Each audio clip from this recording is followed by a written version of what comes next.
Bom, pessoal, então, boa noite a todos. São 20 horas, iniciando mais esse nosso encontro de estudos, né?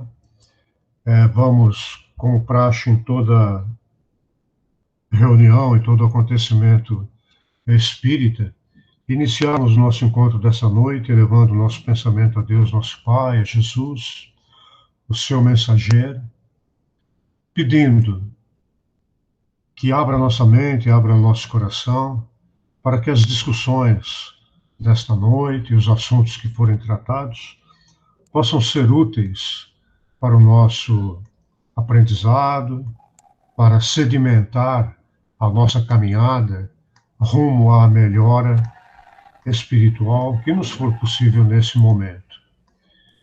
Então, desse modo, agradecendo pela oportunidade de estarmos aqui reunidos, em nome de Jesus, damos por iniciado esse trabalho com a sua autorização e com a companhia de todos os nossos amigos espirituais. Que assim seja, graças a Deus. Muito bem, pessoal, nós vamos começar então o nosso roteiro 2. E tem dois subtópicos aí, dois subitens, né? A existência de Deus, que é ponto de partida, premissa básica, tá? Essa situação não está em discussão. A gente vai discutir algumas coisas sobre Deus, né? Sem, obviamente, a pretensão de esgotar o assunto, né?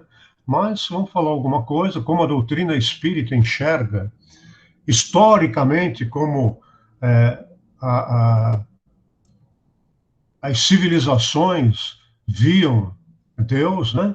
E o segundo tópico, essa grande questão: Jesus é Deus? Interrogação, né? Então a gente, ao longo da nossa trajetória, não só de agora, não só dessa encarnação, mas ao longo de todas as nossas outras experiências, a gente viveu, né, num contexto judaico, cristão e católico ou alguma coisa assemelhada, no sentido de que Jesus é Deus, né? Mas então a gente vai discutir esse aspecto, ver o que ele falou, o que é que os apóstolos achavam, o que tem no Antigo Testamento, ok? É um ponto importantíssimo. Então, começando, a gente diz o seguinte: Deus, né? Por possuir razão, né? Que é o que nos diferencia basicamente dos animais, né? O homem sempre desejou saber, né? A fonte da vida, o porquê da vida, o sentido da vida. Por que que a gente existe? Por que que nós estamos aqui encarnados nesse planeta, né? Qual o objetivo? Qual o objetivo disso tudo? Ok? Então, faz parte da nossa existência e está diretamente ligado com a nossa capacidade racional, né? Que efetivamente a razão é o que nos diferencia dos outros animais, né? De todos os outros seres. Isso é o que nos diferencia. Essa capacidade de amar, aí já é enveredando para o campo do sentimento, né? Mas a razão é o que poeticamente constou lá no livro de Gênesis, o primeiro livro da Bíblia, né, do Antigo Testamento, quando é falado que Deus tomou uma porção de barro, né, e soprou, né? Então, o barro simbolizando a matéria e o sopro divino simbolizando aquilo que temos em nós, né, do ponto de vista espiritual, dessa característica, dessa centelha, né, de característica divina, efetivamente, né? E a razão é uma delas, né? Talvez a principal, a que nos diferencia, como eu disse, dos outros animais, ok? O homem antigo, né? Durante desde que o homem se conhece por gente, né? Ele via a existência de Deus em todas as forças da natureza, ok? tudo o que a humanidade não conseguia explicar, atribuía a um poder sobrenatural, ok? Desse modo, o Sol, a Lua, as tempestades, os vulcões, né? Tudo que não fazia parte dessa possibilidade de atuação humana, a humanidade, nós, né, naquela época, atribuíamos a existência de deuses. Então, víamos aqui, né, mostrando aí o sol nascendo, né, no leste de manhã, percorrendo a abóbada celeste, né, durante o dia, o céu, né, se pondo no fim da tarde, no lado oposto. Quer dizer, a gente não sabia explicar como é que isso acontecia, né? Era uma força sobrenatural. Então, atribuíamos a esse poder divino, o Deus Sol, né? Os egípcios falavam muito de Ra, né? O Deus Sol. Aqui, outras forças da natureza, né? Tempestades, ciclones, etc. Então, nós atribuíamos a cada um desses acontecimentos um Deus específico que controlava essas coisas, tá? O Deus do fogo, o Deus do sol, Deus dos mares, o Deus dos raios, e etc, etc, etc. De modo que sempre o sobrenatural acompanhou a humanidade, tá?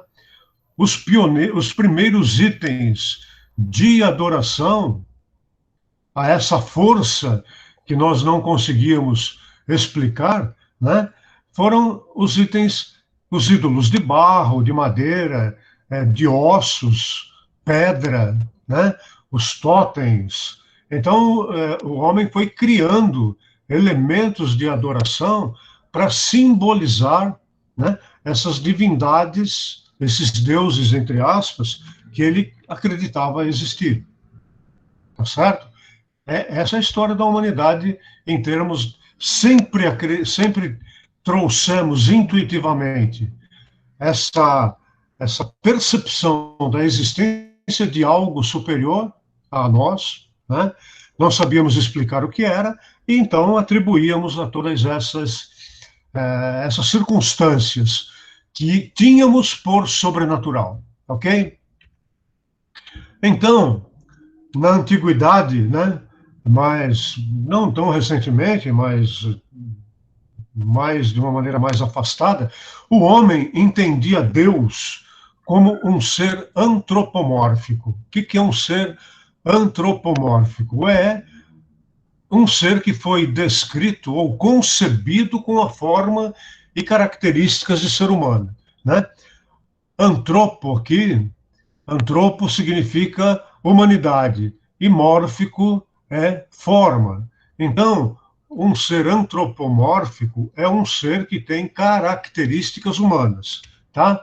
Então, aqui uma simbologia de um deus grego, né? Por quê? Porque precisava a humanidade naquela época, nós naquela época, e mesmo hoje ainda, né? Muita gente ainda precisa dessa ideia de um Deus material, né? Então, porque não consegue, tem muita dificuldade para conceber um ser imaterial, incorpóreo, que domina, né, efetivamente, o Criador, né, de todo o universo. Aí na questão 607 de O Livro dos Espíritos, nos nossos estudos, nesse material que eu estou enviando, quando está colocado LE, né, Livro dos Espíritos, ok? E, em seguida, o número da questão. Aí a espiritualidade responde a Kardec o seguinte: incapaz, pelo seu desconhecimento, pelo seu nível de evolução, de conceber um ser imaterial, sem forma determinada, atuando sobre a matéria, o homem conferiu-lhe atributos de natureza corpórea, isto é, uma forma e um aspecto, né? Aquele deus, a imagem de um deus grego, e esse aqui, muito ligado, né, ao cristianismo, ao catolicismo e principalmente ao catolicismo, essa ideia, né, que muita gente tem desse deus, né, um velhinho, né, de barbas brancas e tal, lá na Capela Sistina, né? essa mesma imagem de Deus, não essa exatamente, mas apontando um dedo, e o homem, o dedo no sentido contrário, assim, né? Se aproximando de Deus, mas essa era efetivamente a nossa concepção, decorrente da capacidade que nós tínhamos naquela época de entender a divindade, né? Então, exemplos de deuses, entre aspas aqui, tá? No Antigo Egito, estamos falando aqui coisa de 4.000 anos atrás, mais ou menos, né? Então, eu coloquei alguns exemplos aqui dos deuses egípcios, tá? Deuses, no, entre aspas, e no plural mesmo, né? É, muitos com forma humana e de animal, tá vendo? Uma mistura aqui de animais, peixe, um lobo, uma ave, etc., né? Ou figuras humanas mesmo, e representando Osíris aqui, deus da vida após a morte. Os egípcios trabalhavam muito essa questão, né, da vida após a morte. Tanto que esse processo de embalsamento e etc., essas grandes catacumbas, né, que eles criaram, né, as pirâmides, etc., tem tudo a ver, tem tudo.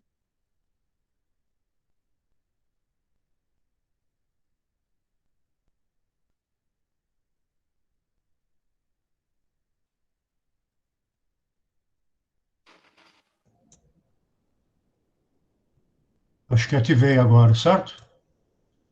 Se tiverem algum problema, pessoal, por favor, é, coloquem pelo chat aqui, tá? Alguma dúvida. Eu estou com. Hoje a Edith não está conseguindo participar. Nós estamos com dois netinhos aqui em casa, depois de 1 ano e meio quase. Muito bom, 4 e 2 anos. Né? Então, estamos numa situação toda diferente hoje. Mas então, Osíris, né, deus da vida após a morte, Ísis, deusa da maternidade, da mágica e da fertilidade, Horus, deus da vingança, deus dos céus, Tote, deus do conhecimento, e assim vai. Né? No material que eu mandei, tem todos eles. E nós tínhamos também os deuses da mitologia grega e romana. Né? Poseidon, deus dos mares, Hades, o deus do inferno, Atlas, né, ou Titã, que era condenado a segurar o mundo nas costas, na concepção da mitologia, né, grega e romana, Thanatos, que é o deus da morte, né? Por isso que tanatologia é uma expressão científica que significa estudo, logia, estudo, né, da morte, tanatologia, porque a Thanatos era o deus da morte. Eles tinham até um deus para o comércio, olha, Hermes, né?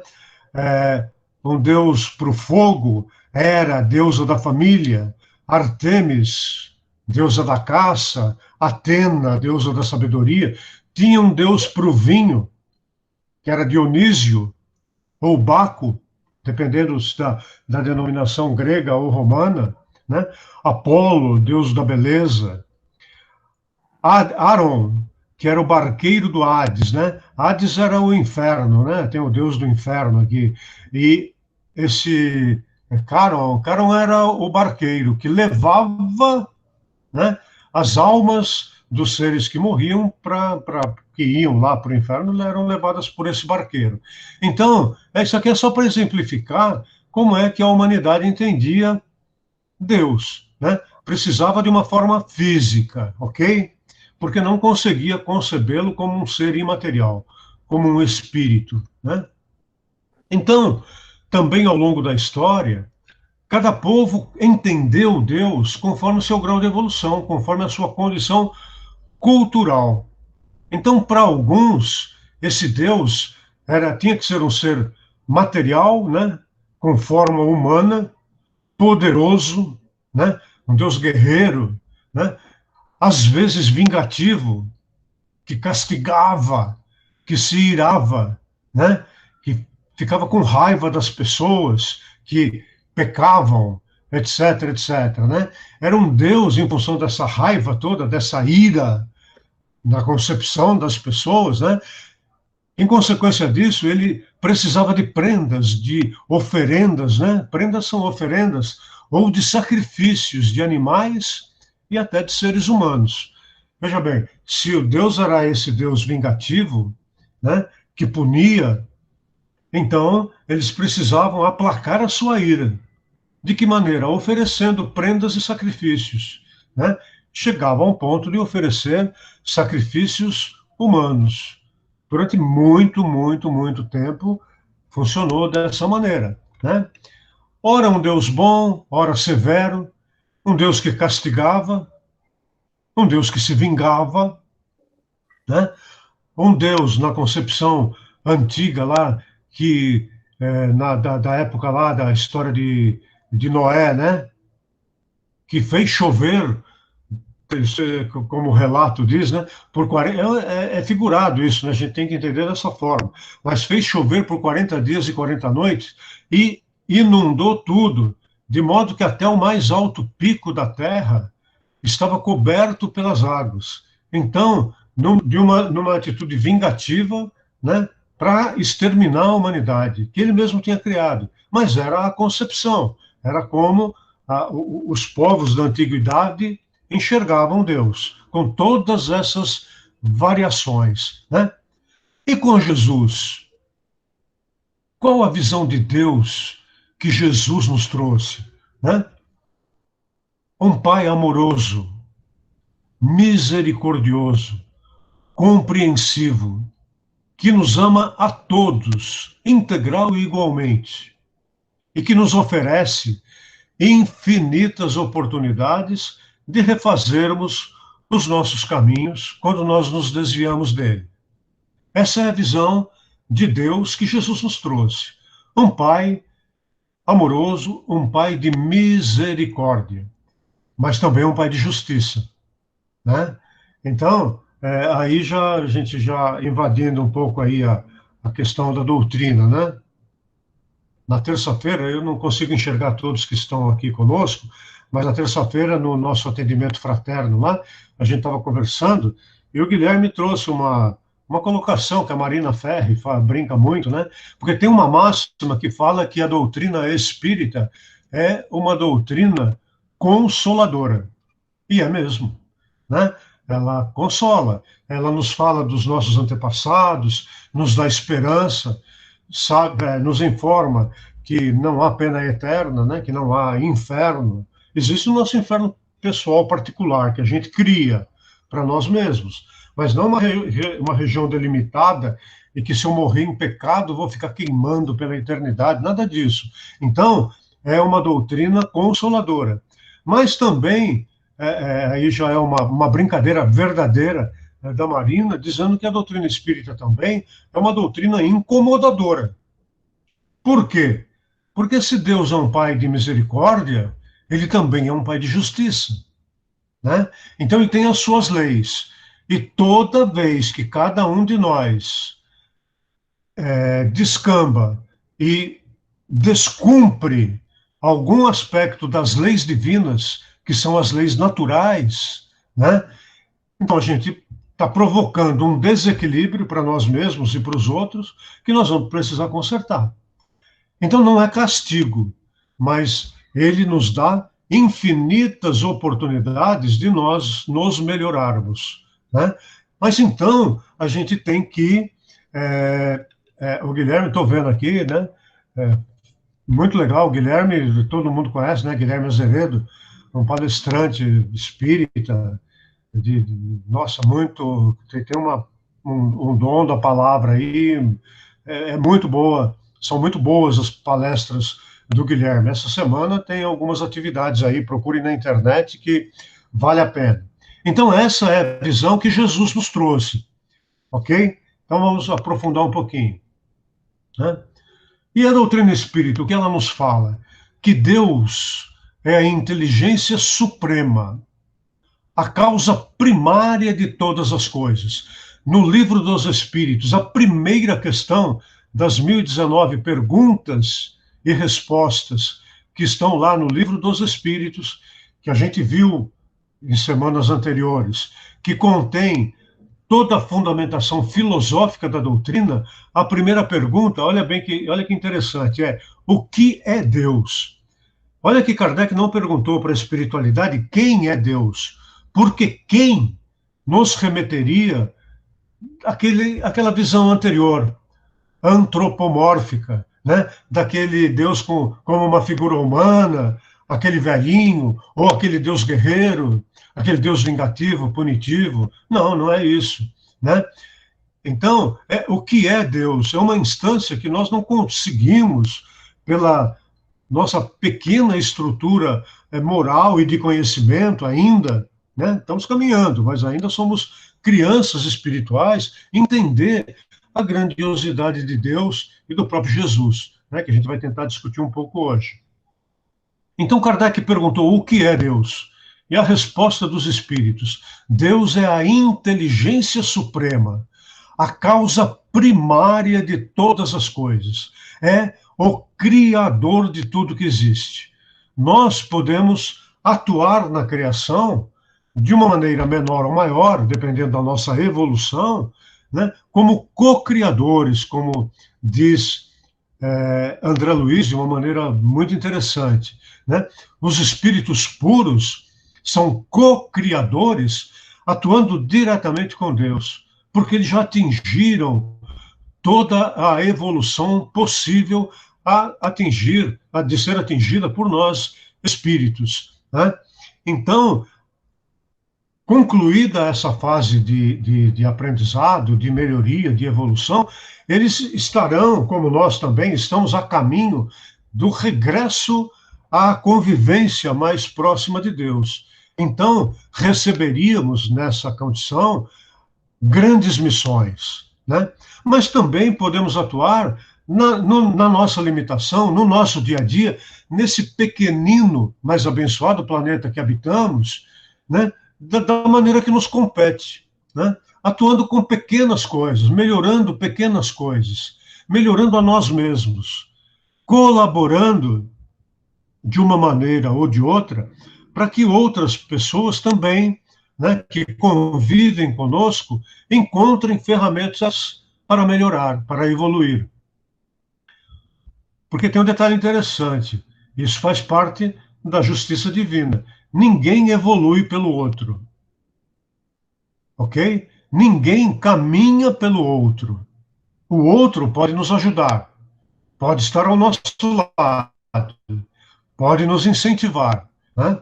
Mas o processo de desenvolvimento é meu, é pessoal, é de cada um de nós. Não tem jeito. Jesus, que era Jesus, aceitou ajuda, né? Carregando a cruz, ele aceitou por alguns passos que o Cirineu o ajudasse, né? Então, nós também podemos e devemos aceitar ajuda. Temos que compartilhar dessa situação toda.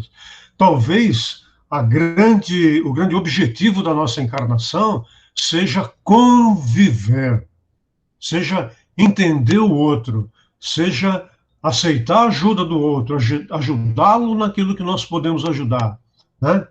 Talvez seja esse o nosso grande objetivo nessa nossa fase de caminhada, ok? Então, nós temos que entender isso, né? A responsabilidade é nossa. Não há milagre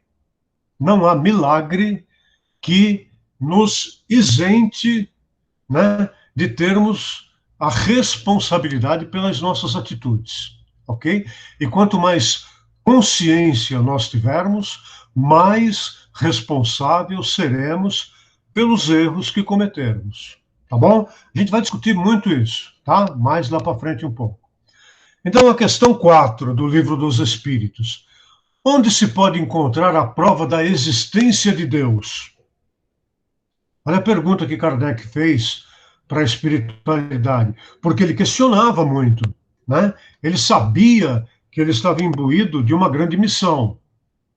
Então, de ser o codificador, de recolher tudo que estava esparso de informações que ao longo de muito, muito tempo, em todos os lugares, a espiritualidade foi nos trazendo e compor com essas informações um corpo de doutrina. Essa foi a grande missão de Kardec, né? Então, ele questionava muito, mediunicamente, os espíritos superiores que assessoravam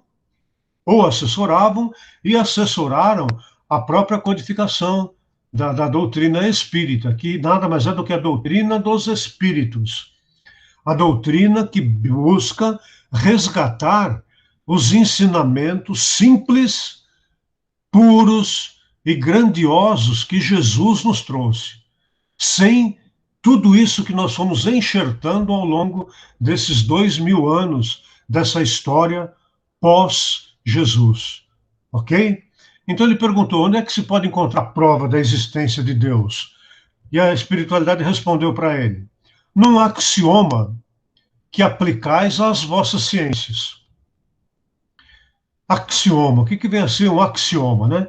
Axioma, está embaixo aí, é uma evidência cuja comprovação é dispensável por ser óbvia. É um princípio evidente por si mesmo, né? Então, eu pegar um pedaço de metal e saber que ele tem uma dureza. Eu posso envergá-lo ou não. Eu não preciso demonstrar isso. É uma coisa que é perceptível. Se eu colocá-lo numa condição de alta temperatura, ele vai se avermelhar, ele vai captar, né, num processo físico, essa temperatura e vai mudar até as suas características. É uma coisa que eu estou observando. Eu não preciso demonstrar cientificamente ou filosoficamente, né, no caso aqui da existência de Deus. Então, a espiritualidade está respondendo num axioma. E qual é esse axioma? Não há efeito sem causa. Não há efeito sem causa, ok? Então, basicamente, tudo que nós observamos é um efeito. As casas que construímos, os contatos que temos, né? As flores, os frutos, o ar que respiramos, isso tudo é efeito. Então, sendo efeito, tudo isso teve uma causa, né? Então, assim, eu estou andando na rua, vejo uma construção muito bonita. Bom, a construção não apareceu ali do nada. Alguém fez, né?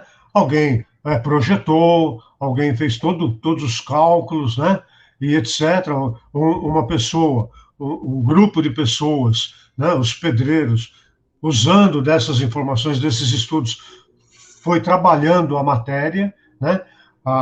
O cimento, a areia, as ferragens, as pedras, etc., e foi dando forma àquilo lá, ok? Então, a casa, esse edifício que eu vejo, é o efeito, que teve uma causa.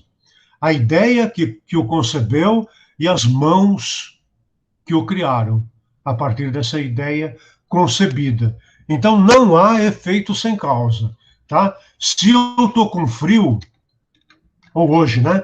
Se eu estou sentindo calor, o calor é um efeito em mim. Essa sensação de calor que eu estou sentindo é um efeito. Mas qual é a causa? A causa é a alta temperatura que está predominando no ambiente, né? E qual é a causa dessa alta temperatura? Bom, é a proximidade maior do Sol. A Terra, o verão é isso, né? A Terra está mais próxima do Sol do que está no inverno. Então, só esse distanciamento faz com que a temperatura seja mais amena, né? Mais leve, ou fria, ou mais quente. Então, tudo na natureza tem uma causa, né? Então, se não há efeito sem causa, os espíritos disseram assim: procurai a causa de tudo o que não é obra do homem. E a vossa razão responderá. Aquela construção que eu vi lá fora é obra do homem, né? Ele usou ou diversos materiais, a inteligência de várias pessoas, a habilidade de várias pessoas e construiu aquilo. Mas aí eu vejo passar na minha frente um cachorrinho. Muito bem. Quem criou o cachorro? Não adianta a gente falar, né? Aquela história do ovo da galinha, né? Não, foi criação dos pais, ou não, daquele casal de cães, né, que tiveram filhotes. Tá, tudo bem. Mas se a gente for remontando às causas primeiras, tudo, os cães, os animais, né? Não vou nem falar do ser humano, os animais, eles são efeito, ok? Eu estou vendo os animais, não é? Agora, eles são obra do homem? Não, não são. Eu consigo criar um animal? Não, eu não consigo. Eu consigo até, eventualmente, os homens dizem, manipular geneticamente, né? Mudar características, e fazemos muita besteira nessa área, né? Ah, enfim, muita coisa boa também, né? Na área da procriação, mesmo humana, ok? Mas também fazemos muita besteira, por exemplo, manipulando genes, estamos falando de cachorro, e mudando as suas características. Aí criamos, né, o homem cria, entre aspas, pela manipulação de várias raças, uma raça que nem o boxer, que tem o nariz achatado e tem uma dificuldade tremenda de respiração. Quer dizer, pela aparência, a gente modifica uma estrutura necessária, né? Coisas que a gente começa a brincar com algumas coisas e a gente não sabe as consequências. Mas então a espiritualidade nos diz: procurai tudo que não é obra do homem e a razão vos responderá. Ora, se não é a humanidade que fez, quem fez? Tem que ser um ser diferente, superior ao próprio homem. Ok? Então, questão 4 do Livro dos Espíritos. Na questão 5, que consequência, Kardec perguntando, né, se pode tirar do sentimento intuitivo, intuição, né, aquilo que a gente sente, que brota em nós, né? Tem inspiração e tem intuição. A gente vai ver lá, quando a gente estudar a mediunidade, essas duas coisas são diferentes. Intuição e inspiração. Inspiração é uma coisa que vem de fora. Eu tenho aqui, eu estou com um problema, né? Então eu tenho um espírito amigo do meu lado e que, de uma maneira, mesmo que eu não perceba, me induz a perceber a solução para aquele problema que eu estou enfrentando. Isso é uma inspiração, é uma ideia de um outro, de uma outra inteligência que foi passada para mim, né? As formas disso acontecer a gente vai ver quando a gente estudar a mediunidade. Mas pode ter também a intuição. Intuição é uma coisa que brota de mim mesmo, não de graça, fruto de tudo aquilo que nós fomos acumulando nas nossas existências anteriores, encarnados e desencarnados, porque todos nós que estamos praticamente no mesmo nível de desenvolvimento aqui nesse planeta, nesse momento, né, nós somos espíritos milenares, certamente, né? Então, já vivemos muitas experiências. E, embora nessa encarnação, nesse momento, eu não me lembre delas, mas as experiências estão guardadas no meu perispírito, né? Na forma de inconsciente ou do subconsciente. Conscientemente eu não me lembro, mas as experiências estão armazenadas em mim, né? De modo que, num determinado momento, numa determinada circunstância, ela pode aflorar, isso é intuição, tá bom? Então, o que entender desse sentimento intuitivo que a humanidade traz em si da existência de Deus? Os selvagens pensam isso, adoram, né, esse ser sobrenatural, o nome que queiram dar, não importa, né? Qual foi a resposta? Que Deus existe. Essa é a consequência, né? Pois de onde lhes viria esse sentimento se não se apoiasse em alguma coisa? É ainda uma consequência do princípio de que não há efeito sem causa. A crença intuitiva é o quê? É um efeito, ok? Ela tem uma causa, tá? Então, novamente, é consequência desse mesmo axioma, que não há efeito sem causa. O fato de eu acreditar em Deus, né, e intuitivamente ser generalizado na humanidade, em todas as épocas da humanidade, simboliza, significa, representa, implica necessariamente na sua existência. Tá? Vamos em frente. Questão número 6. O sentimento íntimo que temos da existência de Deus não seria fruto da educação e das ideias adquiridas? Olha o que Kardec perguntou para a humanidade. Bom, a gente eu creio, né? Depois a gente vai ver a diferença de crer, né? Crer mais para frente, não vamos misturar as estações aqui, eu tenho uma tendência de querer atropelar, né? Mas não seria fruto da educação ou das ideias adquiridas? Será que é isso, pessoal? O que a espiritualidade respondeu? Se assim fosse, por que os vossos selvagens teriam esse sentimento? Se fosse fruto da educação, e eles não têm uma educação formal, né? Eles têm a educação dada pela experiência, pela observação, né, dos mais velhos, etc. Vão aprender a caçar, aprender a fazer um monte de coisa. Mas uma educação formal, para discutir filosoficamente alguma coisa, eles não tiveram. Mas eles têm a intuição, essa ideia intuitiva, inata, de nascimento já da existência de um ser superior. De onde viria isso, então? Né? Se o sentimento da existência de um ser supremo, superior a nós, né, fosse apenas produto de um ensino, não seria universal. Por quê? Porque o ensino varia de local para local. Né? E como sucede com as noções científicas, só existiria nos que houvessem podido receber esse ensino. O que ele está dizendo aqui? Se fosse fruto do ensino, só quem foi ensinado teria esse conhecimento, ou esse sentimento, essa sensação. Como acontece na ciência. Quem tem conhecimento científico na área médica? Quem cursou uma faculdade de medicina. Não é isso? A gente é muito curioso, né? A gente se automedica, uma série de coisas aí que não devemos fazer, né? A gente sempre tem que recorrer. Deus permitiu que as inteligências se desenvolvessem em áreas específicas de conhecimento para que a gente recorresse a elas, né?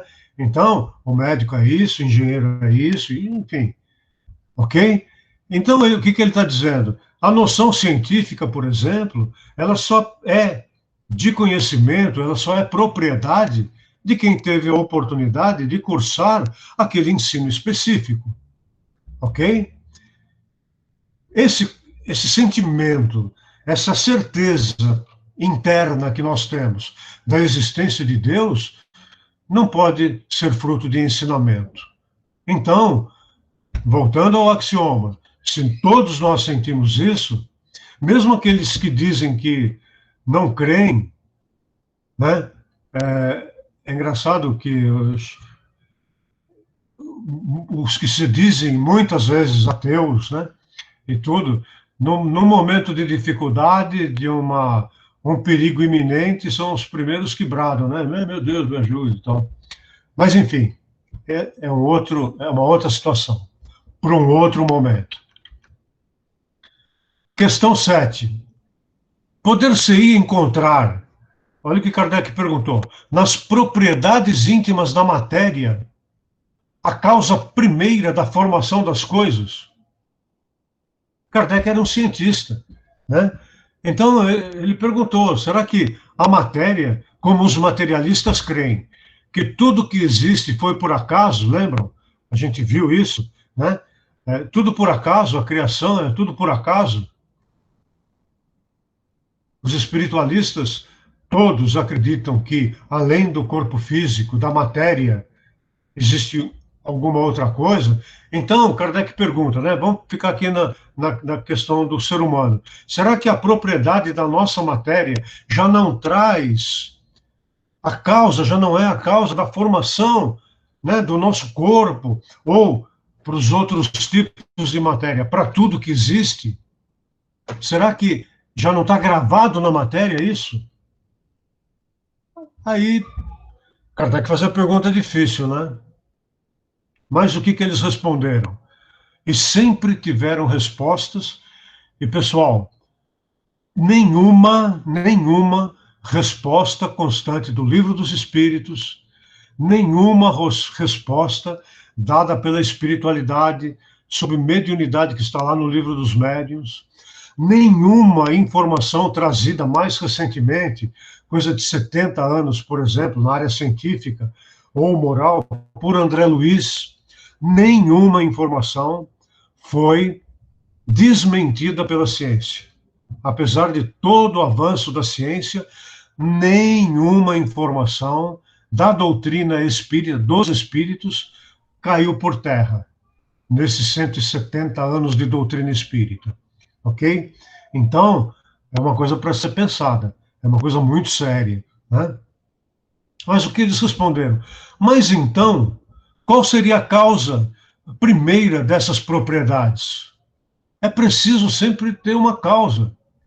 Se a matéria, se eu trago em mim, gravado nos meus genes, né, nas minhas células, as informações que possibilitariam a criação do meu corpo físico, ora, de onde é que essas informações vieram? Tem que ter. A informação é um efeito. O conhecimento é um efeito. Muito bem, voltamos para aquela questão. E qual é a causa desses efeitos? Não temos resposta se nós não voltando, a gente chega inevitavelmente na figura desse ser de bondade infinita, de misericórdia, o Pai que Jesus veio nos ensinar e que a espiritualidade, né, nos trouxe como o Criador que do nada efetivamente teve a condição de criar de todas as coisas, tá? Quando a gente estudar fluidos, a gente vai estudar muito brevemente agora, nos próximos roteiros, a questão da existência de Deus, né? O princípio espiritual e o princípio material, saindo da criação divina, na sua maior pureza, e sofrendo daí transformações, né? Então a gente vai ver que a matéria, quando ela saiu de Deus, ela tinha uma única forma, que era conhecida pela doutrina, e a ciência, muita coisa já admite, como fluido cósmico universal. É a matéria primitiva, saída diretamente das mãos de Deus. A partir daí, em cada planeta, em cada situação, ela foi sofrendo o efeito de forças e foi se dividindo, né? Então, vamos pegar o exemplo, a tabela periódica dos elementos na química. Tem lá uma série enorme, né? Eu me lembro ainda do meu tempo de estudante aí, quase primário, início de curso secundário, né? A tabela periódica, hidrogênio, enxofre, flúor, fósforo, bromo e iodo. Oxigênio, enxofre, selênio e telúrio. Boro, carbono, silício e germânio. Fósforo, arsênio e antimônio. Olha que legal, né? Decorei lá naquela época, ainda estou lembrando. Então, mas se a gente pegar cada um desses elementos e a gente for decompondo, o que é que varia em cada um deles? A quantidade de elétrons que gira em torno do átomo. Se a gente for decompondo, inevitavelmente a ciência humana, terrena, não tem condição de fazer isso ainda, né? Mas se a gente conseguisse decompor esses elementos, nós chegaríamos inevitavelmente a essa matéria primitiva, ao fluido cósmico universal, que seria fazer o caminho contrário, né? Da maneira como ele saiu das mãos de Deus, ok? Então, qual é a causa dessas propriedades? A espiritualidade pergunta. Né? Teria que ter uma causa primeira, inevitavelmente, uma inteligência superior. Né? Questão 8. Que pensar da opinião que atribui a formação primeira a uma combinação fortuita da matéria, ou seja, ao acaso? Tem gente que acha isso. que tudo que existe no universo é obra do acaso, né? Aí o que a espiritualidade respondeu? Outro absurdo. Que homem de bom senso pode considerar o acaso como algo, né? Como uma origem inteligente de alguma coisa?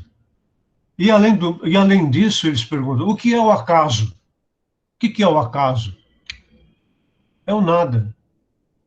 Acaso é uma coisa fortuita, né? Pode acontecer ou não, depende de uma série de variáveis, né?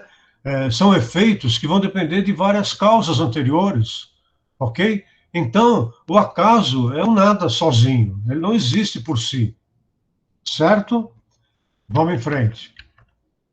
Aí Kardec faz um comentário, né, sobre essas questões. A harmonia que regula as forças do universo. Olha, nós não estamos falando da Terra, né? Nós não estamos falando do sistema solar, nós não estamos falando nada disso. Kardec aqui está falando do universo. Universo. Revela combinações e propósitos determinados. E por isso mesmo, denota um poder inteligente que regula tudo isso. Nada é por acaso. No universo, e nem, vamos pegar aqui no nosso pequeno mundo, nesse abençoado planeta que Jesus moldou para nos servir de lar momentaneamente nessa etapa do nosso desenvolvimento, né? Nada é por acaso. Tudo tem uma razão de ser, tá? Então, e veja que ele está falando no universo, tá? Não é só aqui, não. No universo. Atribuir a formação primeira, né? A origem. A origem. Falamos lá do cachorrinho. Como é que surgiu o primeiro cachorrinho, né? A origem primeira das coisas. Ao acaso seria um contrassenso. O acaso é cego e não pode produzir os efeitos que a inteligência produz. Vamos voltar lá para a questão da obra, da construção civil. Estou usando, invadir a área do Guilherme aí, que é engenheiro civil. Seria a mesma coisa que a gente pegar, ok? Vou pegar lá alguns sacos de cimento, alguns metros cúbicos de areia, de pedra, né? Uma ferragem solta, e vou deixar ali num terreno para que o acaso construísse a moradia ou a obra dos meus sonhos. Vai acontecer, pessoal? Não vai acontecer. Precisa de uma ação inteligente, né? Inteligente, no projetar, no calcular e a habilidade no construir. Não adianta ter os elementos esparsos. Eles precisam se organizar de uma determinada forma, né? Para montar ali, fazer a concretagem ali, né? É, esses elementos que vão se misturar, eles precisam estar agregados numa mesma proporção para poder dar sustentabilidade para aquele produto, né? Inicialmente molhado e líquido, né? Ou não sólido, mas que vai ganhar consistência. Agora, se deixar por obra do acaso, vai acontecer alguma coisa desse tipo? Jamais. Se deixar por obra do acaso, seria o acaso não inteligente, né?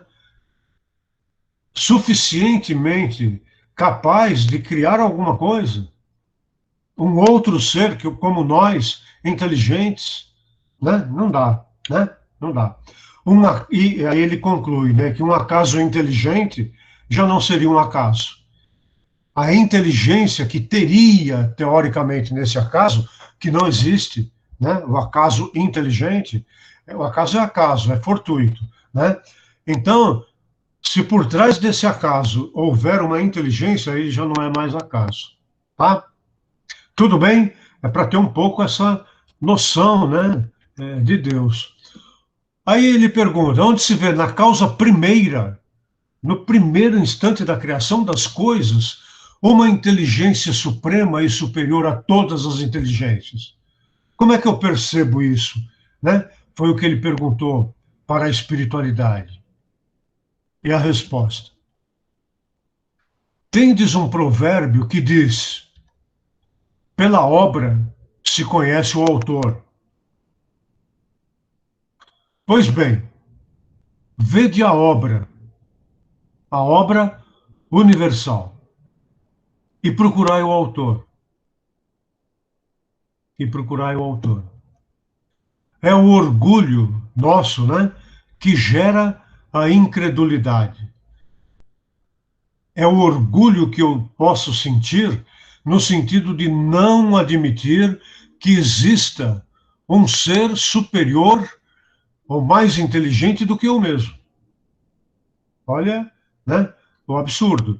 É a nossa incredulidade está na razão direta do nosso orgulho, na nossa incapacidade de aceitar a existência de seres, né, mais adiantados do que a gente, ou de um ser perfeito, eterno, né, que criou e que, por meio das suas leis, administra tudo isso. Né? Mas falaram mais. O homem orgulhoso nada admite acima de si, e é por isso que se julga um espírito forte. Né? Nós nos julgamos poderosos. Aí, como é que eles concluem essa resposta? Pobre ser humano, né? Que um sopro divino poderia abater. Na verdade, nós somos importantes, somos frutos da criação divina, né? Mas precisamos ter noção da posição que nós ocupamos nesse concerto da criação divina, a importância relativa que temos, né? Porque às vezes eu falo, não vou fazer tal coisa, profissionalmente falando, por exemplo, né? Eu me julgo muito importante. Não faço tal coisa e outra pessoa vem e faz. Uma, uma, uma informação. Kardec, quando ele trouxe, né, a história dos seus primeiros passos na doutrina espírita, ele tinha mais de 50 anos, era um cientista, só acreditava nas coisas que ele podia comprovar cientificamente, né, os postulados científicos, mas com mais de 50 anos, ele foi informado, num primeiro momento, que tinha mesas lá que se moviam. E ele não se interessou muito, porque ele pensou, é até possível, né? Por uma questão física, é até possível transmitir uma energia que eu não conheço, não sei como e tal, mas é possível. E deixou para lá. Até que, aí, 1 ano, 2 anos depois, um grande amigo dele chegou e falou que esses objetos, não só a mesa, né, que se movimentava, também respondia a questões. Aí ele falou, opa, aí é uma outra coisa. Né? Essa inteligência que está por trás desse movimento já é uma outra situação, que precisa ser estudada, né? Que precisa ser entendida, e a partir daí ele mergulhou no estudo da doutrina. Dedicou a sua vida toda a estudar, né, a doutrina. Então, eu estou dizendo tudo isso para chegar na conclusão agora desse ponto, né? Num determinado momento desse contato com esses espíritos superiores, né? Esse contato que ele tinha, inclusive com o espírito A Verdade, né? Que é o grande mentor, né, da doutrina espírita, ele perguntou assim, se ele era capaz, né, de levar a termo, né, a missão que estavam dizendo que ele tinha, de codificar a doutrina. A espiritualidade respondeu para ele que sim, ele tinha condição, plenas condições. respondendo que nem Emmanuel, né, que a gente viu aqui na semana passada, respondeu para o Chico. O Chico, mas eu tenho condição de escrever livros, né, junto. Eu tenho, eu só preciso, né, de você três coisas, né, disciplina, disciplina e disciplina, que a espiritualidade exige, na verdade, de cada um de nós, né? Então, a espiritualidade respondeu para o Kardec. Não, você tem todas as condições, sim, né? De dedicação, de esforço, de inteligência. Basta você querer, você se esforçar. E aí, com outras palavras, né? E ele perguntou assim, porque ele era muito responsável, né? E se eu falhar nessa missão? Com toda a tranquilidade do mundo, a espiritualidade respondeu para ele: outro cumprirá a sua missão. Porque a obra não era dele. A obra não é nossa. A doutrina não nos pertence. A doutrina, ela é universal do ponto de vista espiritual, né? Então, aquela história, nós precisamos da doutrina, a doutrina não precisa de nós, porque ela é uma realidade, né? Então, veja bem, Kardec, com toda a sua grandiosidade, né, a inteligência que ele tinha, que a gente já mandou algumas informações, ele perguntou para a espiritualidade: se eu não conseguir dar conta dessa obra, outro espírito fará. Então, isso serve de um grande chacoalhada na nossa vida, na nossa existência, para a gente não se achar a última ou a única azeitona da empada, né? Tem gente que se acha assim, o suprassumo do melhor, do melhor, do. Não. Nós somos o que somos, ou estamos, isso que conseguimos amealhar, por força do nosso esforço, sim, mas também por conta de toda a ajuda que a gente já recebeu, né? Então, nós não podemos nos deixar levar pelo egoísmo, né? E temos que entender aquele ensinamento de Jesus, dizendo que se Deus é o Pai de bondade e de misericórdia, todos somos irmãos, filhos desse mesmo Pai. Ok? Vamos em frente, então. Aí, na doutrina, né, nós temos aí algumas considerações como provas da existência de Deus.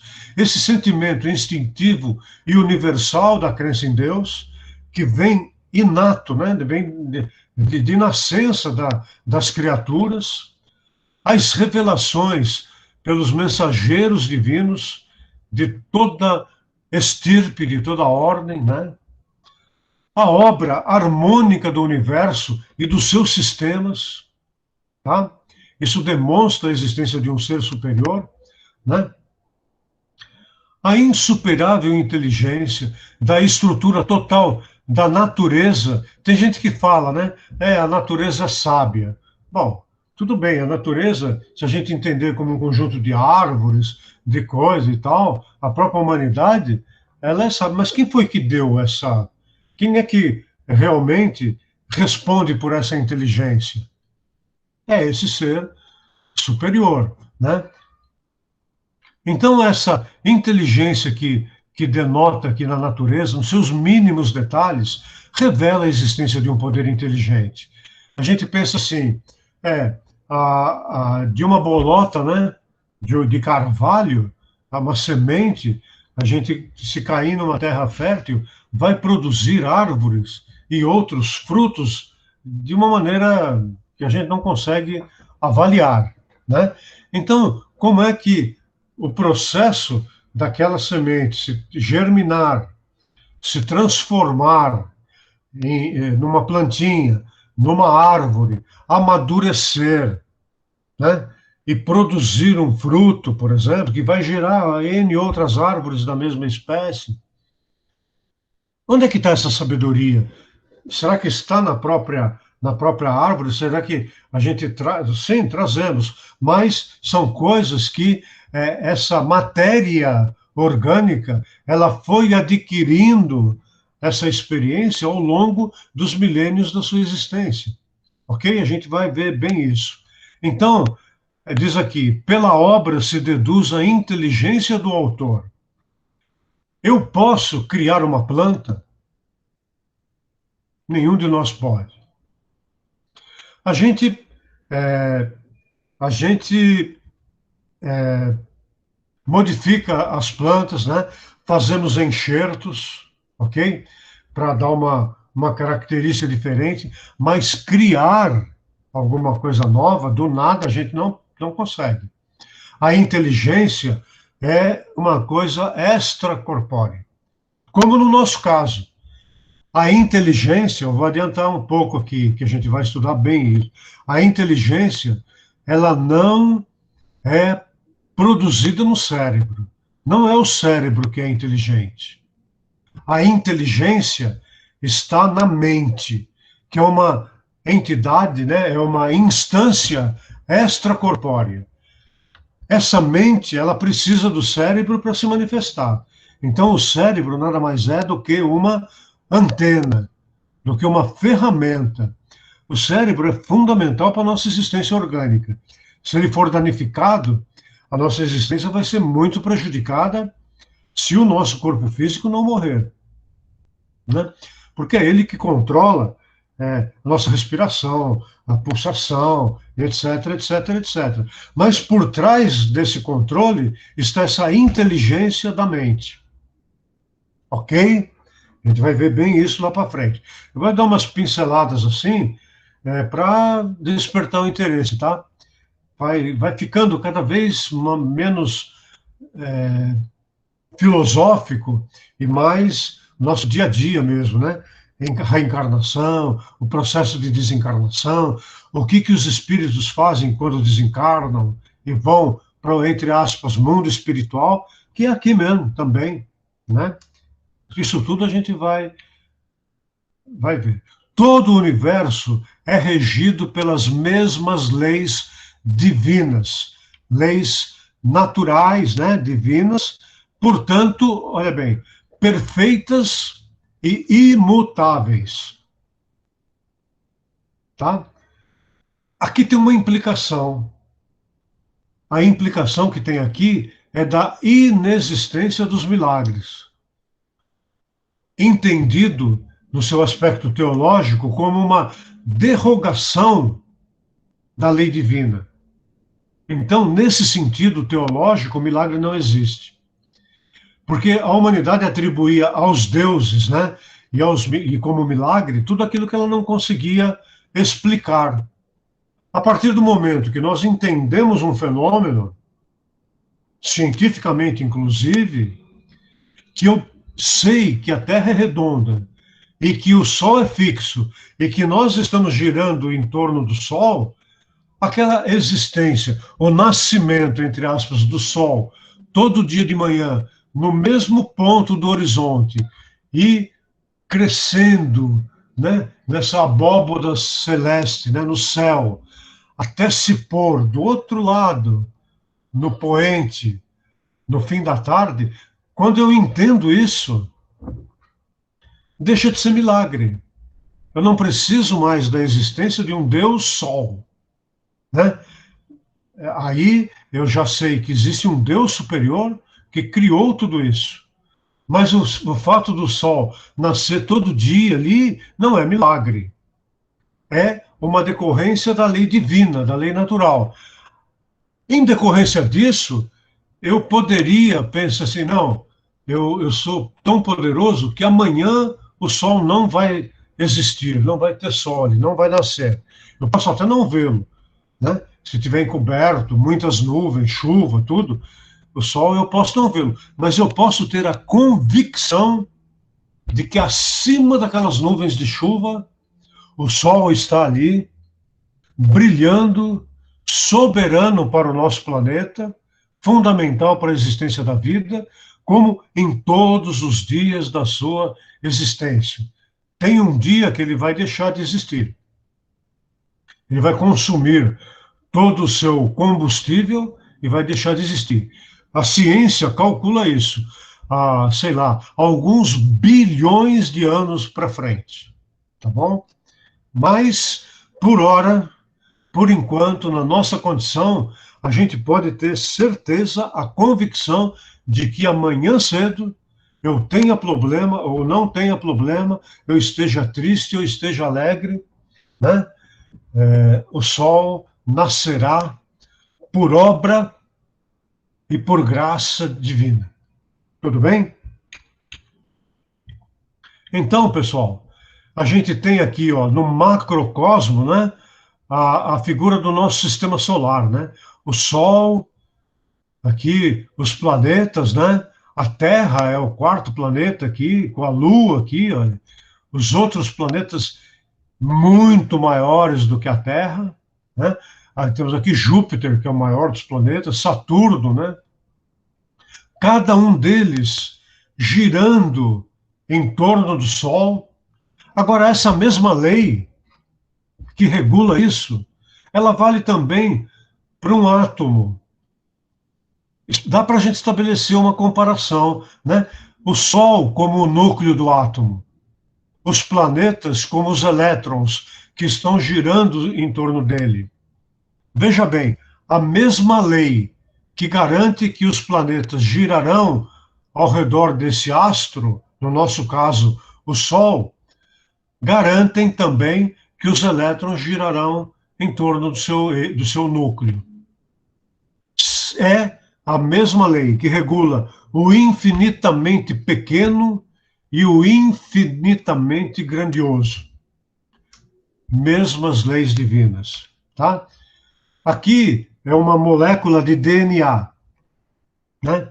Então, esse conjunto de coisas aqui, caracterizado por 4 caracteres principais, que regula toda a nossa composição fisiológica, que regula esse agrupamento de DNA, ou de ADN, né, que é o ácido desoxirribonucleico, né, que vai definir a nossa característica. Uma pequena variação aqui, vindo dos genes da mãe ou do pai, do processo de formação dessa cadeia de DNA, né? A mãe colabora no processo da criação, da fecundação, com o óvulo, com 23 genes, e o pai, né, com mais 23. Então, nós temos um conjunto de 23 pares de cromossomos, tá? E esse conjunto aqui é que vai definir, né, as nossas características genéticas. Se eu vou ser alto, se eu vou ser baixo, se eu vou ficar careca quando ficar velho ou não, se eu vou ser bonito, se eu vou ser feio, se eu vou ser louro, se eu vou ser moreno. Tudo isso está aqui. Uma pequena variação aqui produz alterações significativas. Agora, a gente achar que todo esse aglomerado aqui, que o ser humano, a ciência calcula que um ser humano, nós temos em nós mais de 10 trilhões de células. Mais de 10 trilhões. Quanto é isso? Nem dá para imaginar, né? Aí, Isaac Newton, né, que é o pai da ciência que definiu essa lei da gravitação universal, é o pai da mecânica, da física, né? Ele disse o seguinte: a maravilhosa disposição e harmonia do universo só pode ter tido origem segundo o plano de um ser que tudo sabe e que tudo pode. Isso fica sendo a minha última e mais elevada descoberta. Olha aqui que coisa bonita. Einstein falou uma coisa mais ou menos parecida, né? Com relação a alguma coisa assim. A gente pode considerar que tudo na natureza, cada coisa, as coisas que acontecem, que eu sou um milagre, ou que tudo, né, na própria ciência, é um milagre, né? Então, o que estaria por trás de todo esse arranjo que existe? Essa inteligência divina. E olha que coisa, Isaac Newton, né, que é um cientista aclamado e reconhecido até hoje pelas suas descobertas, né? Fala que a sua última descoberta, e a mais importante, foi a descoberta desse ser superior que existe em tudo, né? Eu coloquei aqui apenas um exemplo, né? O corpo humano, né?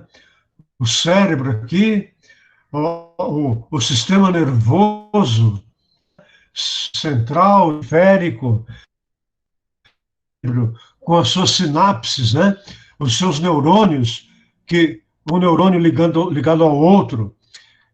Tudo que acontece aqui é de ordem química, é de ordem elétrica, né? E é de ordem física, gerando os pensamentos. Não é gerando, a geração é da mente. Mas a mente vai usar o cérebro para traduzir tudo isso e mandar para o nosso corpo. Por todo esse sistema nervoso que temos. Mas então, o corpo humano, pluricelular, né, constituído de cerca de 10 trilhões de células, que trabalham de uma maneira integrada, onde, né, cada uma possui uma função específica, a saber, algumas vão cuidar da nossa nutrição, outras da nossa proteção, os anticorpos que temos, outras produção de energia, outras vão cuidar do nosso sistema reprodutivo e assim por diante. Tudo sob o comando da mente, né? Então, quando nós somos gerados fisicamente falando, naquela junção dos 23 cromossomos, né, o genes masculino e feminino, da mãe e do pai, né, essa única célula, que é o óvulo, agora fertilizado, ele é uma única célula, que vai se dividir em duas, vai se dividir em quatro, em 8, 32, 34, 28, né? E nesse primeiro momento, todas essas células do nosso corpo têm a mesma característica. Elas são células indiferenciadas. É por isso que a célula-tronco serve para, trabalhada geneticamente, servir de medicamento, né? Servir de um apoio terapêutico para uma genética. Por exemplo, porque a célula-tronco ela é indiferenciada. Só que chega um momento no desenvolvimento do nosso corpo físico que a mente, por meio do perispírito, que a gente vai estudar, alguns encontros só para estudar perispírito, né, ela vai comandar essa divisão e essas células que estão sendo produzidas vão ganhar características diferentes. As células que vão compor o músculo vão ganhar elasticidade. As células que vão compor os ossos do físico vão ganhar em dureza. As células que vão compor a musculatura cardíaca vão ganhar a capacidade de pulsação. Então, elas vão se diferenciando. Onde é que está a inteligência para definir isso? Né? Está no espírito, que já viveu inúmeras situações, né? Está na mente, está no espírito que vai mandar tudo isso, tá bom? Só para a gente não pensar muito em acaso, né? Então, eu vou parar daqui a pouco para a gente poder eventualmente conversar um pouco, ver se... Kardec perguntou, né? Pode o homem compreender a natureza íntima de Deus? Dá para deduzir a resposta, né? Se a gente não conhece nem a nossa natureza íntima, como é que a gente vai, né, conhecer a natureza íntima de Deus? Não, não é possível. É um sentido que ainda nos falta, né? Aí ele pergunta, mas será dado ao homem um dia compreender o mistério da divindade? A gente já comentou um pouco aqui, né? E qual foi a resposta? Quando o espírito, né, que somos, não estiver mais obscurecido pela matéria e pela sua perfeição relativa, se houver reaproximado de Deus, né, então o verá e o compreenderá. Ok? Então, o que a doutrina espírita nos fala? Fomos todos criados a partir da criação divina, simples e ignorantes, né, mas perfectíveis, com condições de nos desenvolvermos e atingirmos a perfeição relativa. Então, nos afastamos de Deus a partir da criação e vamos caminhando em direção a Ele à medida que vamos evoluindo.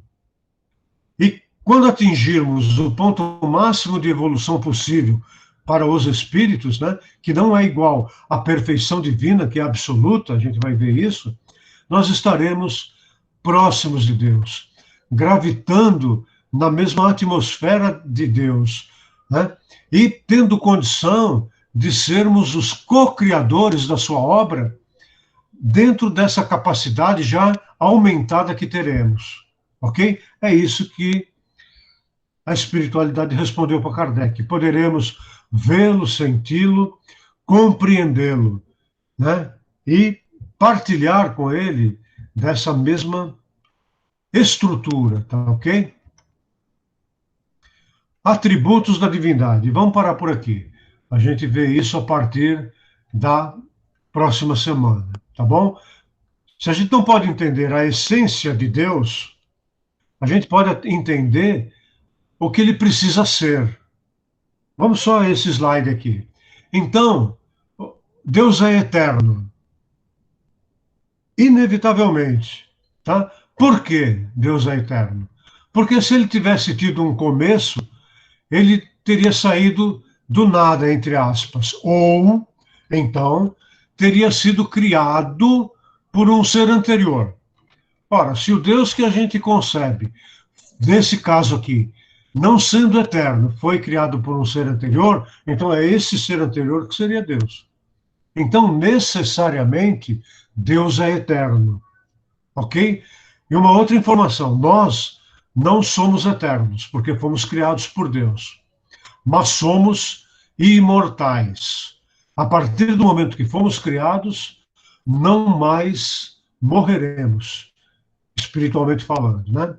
O Miné colocou aqui: acredito que mesmo quando estivermos com uma evolução satisfatória, ainda não entenderemos a intimidade de Deus.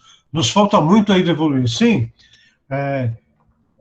essa evolução que os espíritos falam é aquela evolução que Jesus tinha. Jesus era um espírito puro.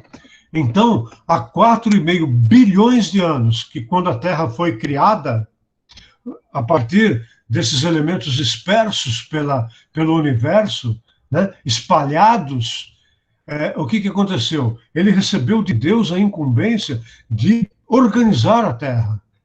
Olha o nível de evolução que Jesus tinha. Esse mesmo Jesus que encarnou aqui conosco há 2.000 anos, tinha há 4,5 bilhões de anos para organizar a Terra, para organizar a humanidade que a habitaria.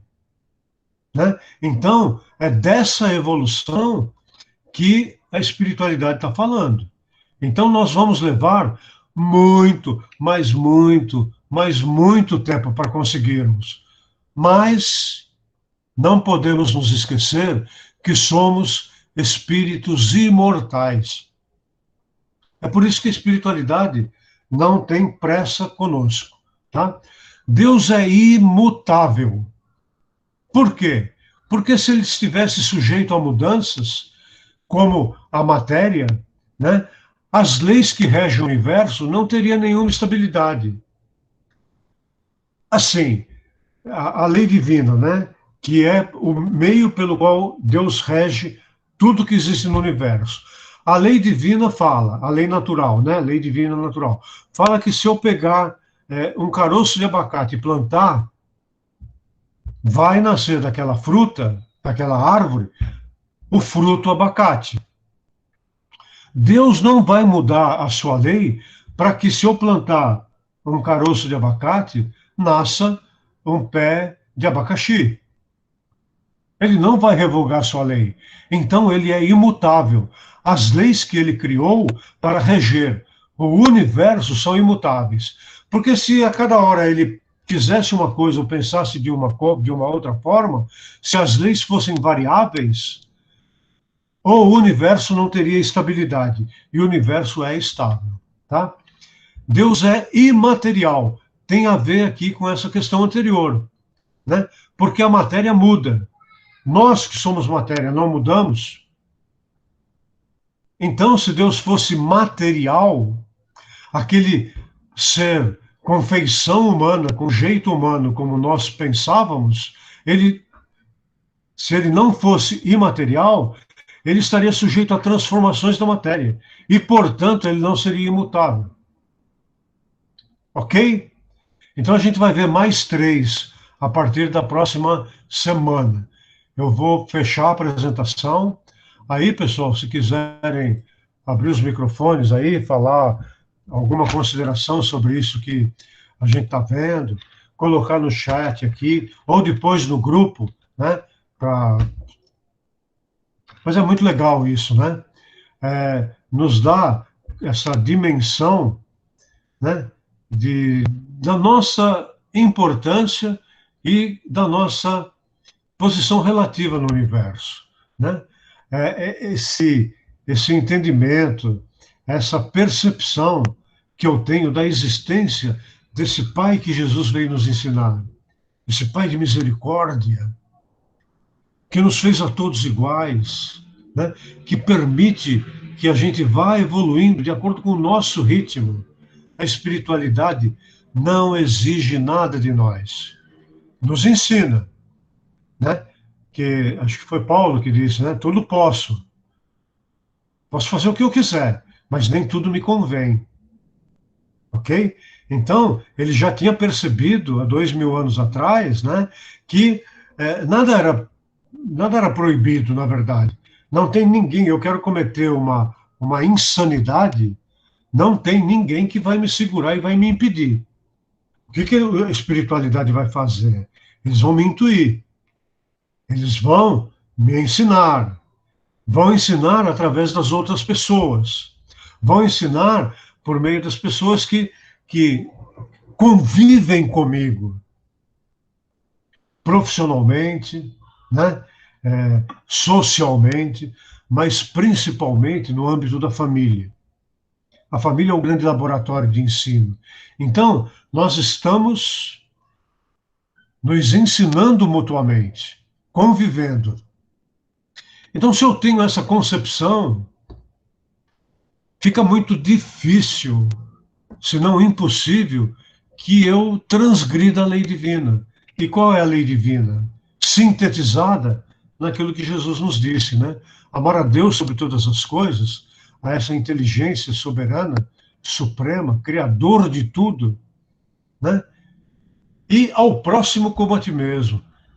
Então, se eu tenho essa consciência, se eu me amo, e não é ser egoísta, não é isso, é viver, amar-se, né, no meu entendimento, é viver de acordo com a lei. Por quê? Porque é mais fácil para a gente. Se eu não transgrido a lei, eu não preciso consertar. Se eu não ofendo o outro, se eu não prejudico o outro, eu não preciso consertar a besteira que fiz. Não é isso? Então, a gente sabe que a gente tem todas as oportunidades, mas que nós também somos responsáveis, na medida do nosso conhecimento, por todas as coisas que a gente faz. Ok? Então é isso, pessoal. Tá? Estamos nos aproximando aí de 21h30, né? Explicar que, se vocês verificarem o restante do material que a gente mandou, principalmente dessa discussão de ser Jesus Deus ou não, a gente vai discutir muito isso, né? Eu queria deixar muito claro para todos nós que não há nenhuma intenção de denegrir nenhuma outra religião, ok? O Mineta falou que são várias maneiras de mudança, temos que escolher o querer, né, da mudança. O querer vem da nossa razão, né? Eu sei que quero, né? Eu sei que preciso, então eu quero. Eu sei que é bom para mim, então eu quero, né? Porque os animais, eles, como eles não têm a razão, eles evoluem muito lentamente, né? O, o, o leão sabe que tem que caçar. A gazela lá na savana africana sabe que ela vai ter que correr se quiser continuar viva, intuitivamente, né? Então eles estão exercitando alguma coisa, mas esse conhecimento que advém da razão é só quando nós ingressamos no reino hominal, né? Mineral, vegetal, animal, e podemos chamar um quarto reino aí, que é o reino da humanidade, tá bom? Somos animais do ponto de vista de constituição, né? Mas somos diferentes do ponto de vista da razão. Então, se eu tenho a razão, se eu tenho esse conhecimento, né?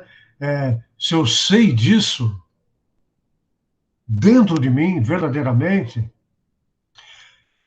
uma coisa puxa a outra, né? É o que Kardec falou, entre o bem e o mal, né? Se eu, de vez em quando, eu penso mal em prejudicar alguém, vou fazer um negócio aqui com uma pessoa que eu conheço, e essa pessoa é tolinha, está vendendo, eu soube que ela está precisando de dinheiro lá, e se eu chegar e oferecer, ele tem um produto lá, um carro ou uma casa, que vale X, se eu oferecer um quarto de X nesse momento, eu tenho certeza que ele vai aceitar, porque ele está precisando. E eu vou lá e esfolo, né? Eu sei que eu estou prejudicando. Então, se eu sei que essa pessoa é meu irmão, filho do mesmo pai, né? Que a atitude má que eu tenho em relação a ele, primeiro está numa questão de intenção. Aí Kardec nos diz: se eu às vezes penso o mal, mas não o executo, consigo me livrar dele, né? Tenho uma má intenção, mas não executo, eu estou aprendendo. Se eu nem tenho mais um mau pensamento, sempre é só coisa boa e tal. Quem consegue agir dessa maneira, já conseguiu aí a sua evolução.